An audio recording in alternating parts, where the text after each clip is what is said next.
আসসালামু আলাইকুম। নাতিদের বায়না যে আমি একটা ওদের পাস্তা করে দিই, ক্রিমি পাস্তা। এটা খুব টেস্টি হয় ওদের জন্য। তো সেটাই করে দেবো। আমি আস্ত প্যাকেটটা সেদ্ধ করে নিলাম। এটা দুভাগ করব, একটা করব ঝাল যেটা আমাদের জন্য, আর একটা করব ওদের জন্য ক্রিমি। তো এই তো এখানে আমি একটু বাটার দিলাম, একটু বেশি করে দিলাম যেহেতু বাচ্চারা খাবে, আর 2 টেবিল চামচ ময়দা দিয়ে দিয়েছি।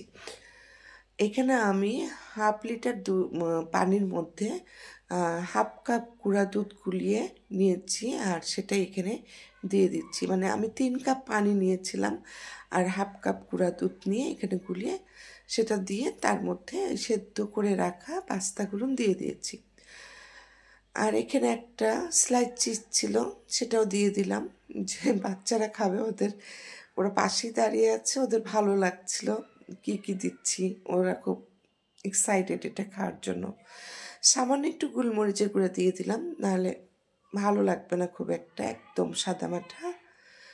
তো এই তো হয়ে গেছে। আর এখন এখানে আমি 2 প্যাকেট এই পাস্তার যে মশলাটা ছিল সেই মশলাটাই এখানে দিয়ে দিচ্ছি।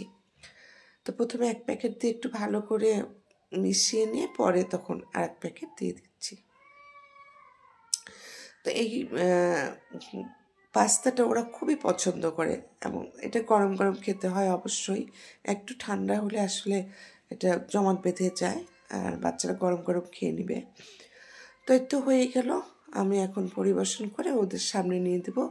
ব্যাস, 5 জনে এটা শেষ করে দিবে। তো আপনারা এটা কিন্তু আপনাদের বাচ্চাদের জন্য করে দিতে পারেন, এবং আসলে খুবই ভালো লাগে, বাচ্চারা খুব মজা করে খাবে। তো আমার ক্রিমি পাস্তাটা হয়ে গেল। আর এখন আমি একটু স্পাইসি যেটা করব, ডিম ছাড়া করব। এখানেও একটু আমি মাখন দিয়ে দিলাম, বাটার ইউজ করলাম, তেল দিয়েও করতে পারেন। এখানে আদা রসুন আর কাঁচামরিচ দিয়ে হালকা করে ভেজে নেব, খুব একটু কড়া ভাজবো না, এটা যেহেতু একটু স্পাইসি করব। আমি দিয়ে দিলাম কিছু পেঁয়াজ, এইভাবে পেঁয়াজের ইগুলো খুলে নিয়ে এভাবে করে নিয়েছি। তো দিয়ে দিলাম একটু পানি, আর এখন দিয়ে দিচ্ছি ম্যাগি মশলা যেটা পাওয়া যায়, সেটাই আমি 1 প্যাকেট দিয়ে দিচ্ছি। আর দিয়ে দেবো এখানে বিভিন্ন রকম সস, আপনারা আপনাদের ইচ্ছা মতন বানাতে পারেন। এটা কিন্তু আমি মনের ইচ্ছা যেটা খুশি সেটাই দিয়েছি। এখানে সয়া সস দিয়েছি, হট টমেটো সস দিয়েছি, চিলি।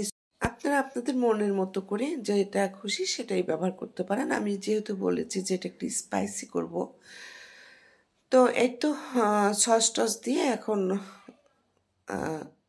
পাস্তাটা দিয়ে একটু গোলমরিচ দিয়ে আবার একটু টমেটো সস দিয়ে দিচ্ছি। মানে এটা আমার ইচ্ছা হলো, তাই আপনারা আপনাদের মতন করে রান্না করবেন। আর এখানে ডিম ব্যবহার করতে পারেন, চিকেন ব্যবহার করতে পারেন, বিফ ব্যবহার করতে পারেন, যেটা খুশি। তো হয়ে গেল। নাতিদের নাস্তা করতে গিয়ে আমিও একটু করে নিলাম আমার জন্য, আমাদের জন্য আর কি, বড়দের জন্য। ভিডিওটা কেমন লাগলো অবশ্যই জানাবেন, আর অবশ্যই আমার চ্যানেলে যদি দেখে থাকেন তাহলে একটু প্লিজ কষ্ট করে সাবস্ক্রাইব করে দিবেন। আল্লাহ হাফিজ।